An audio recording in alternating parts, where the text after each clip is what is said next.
Ururimi rw'igiswahili ntirukiri ururimi rwa Afrika gusa, ahubwo ni ururimi mpuzamakungu. Bivugwa na Isidore Habonimana arongoye ishirahamwe ryigisha ururimi rw'igiswahili mu Burundi, Saprosi Burundi, mu birori vyo kuri uyu wa 19 z'ukwezi kwa kabiri 2023 vyo guha impapuro z'umutsinda abanyeshure 47 bakurikiranye inyigisho z'igiswahili. Habonimana yavuze ko bitakira gaseseshwa rumuri kuko igisata shishirahamwe mpuzamakungu kijejwe indero n'imico kama UNESCO giherutse kwemeza ko ururimi rw'igiswahili rubaye ururimi mpuzamakungu. Duhejeje guha abanyeshure 47 bari bakurikiranye inyigisho z'igiswahili.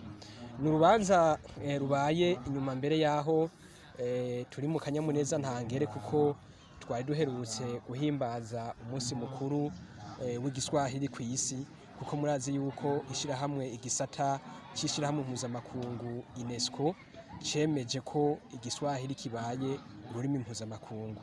Rero uyu munsi tukaba tunezerewe kubera yuko igiswahili ntikikiri c'Uburundi, si ca Tanzania, si ca Afrika, igiswahili n'ururimi mpuzamakungu. Uwo arongoye Saprosi Burundi avuga ko naho abantu batanguye kwijukira kwiga urwo rurimi ngo haracari intambamyi na cane ikena ry'ibitabo, kuko mu Burundi atabandika mu rurimi rw'igiswahili bigatuma babanza kuja mu bindi bihugu nka Tanzania na Kenya kuronderayo ivyo bitabo. Uravye nko mu Burundi nta banditsi dufise bandika mu bijanye n'igiswahili, nta bitabo vyandikirwa mu Burundi turonka. Nuko na twebwe kugira ngo turonke ivyo bitabo tumanza guteranganya amafaranga tukagenda za Tanzania canke za Kenya kubigura, hoho hasanzwe hariho abanditsi b'igiswahili.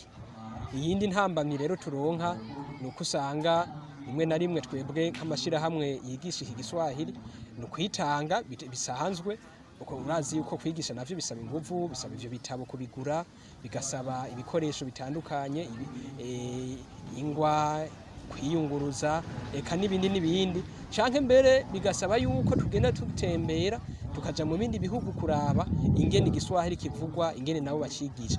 Ivyo vyose rero bigasaba uburyo. Gushika ubu rero ntituraronka abantu bodufata mu mugongo kugira ngo amashirahamwe yigisha igiswahili, na cane nka Saprosi Burundi mvuga ko ari muvyeyi w'ibindi wandi mashirahamwe yigisha igiswahili mu Burundi. Urumva ko izo ni zimwe mu ntambamye duhura nazo.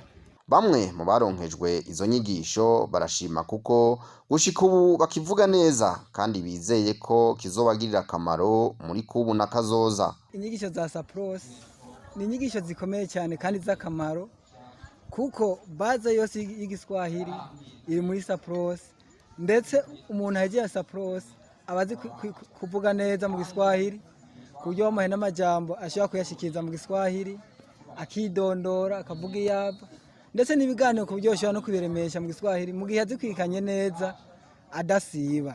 Kuva mu mwaka w'ibihumbi 2002 Saprosi Burundi ibayeho, abanyeshure 839 nibo bamaze kuronswa impapuro zerekana ko bize igiswahili muri iryo shirahamwe. Mbere abenshi bakaba bakora mu bisata vya leta n'ivyo abikorera utwabo bitandukanye. Naho biruko iryo shirahamwe risaba leta ko yorishigikira.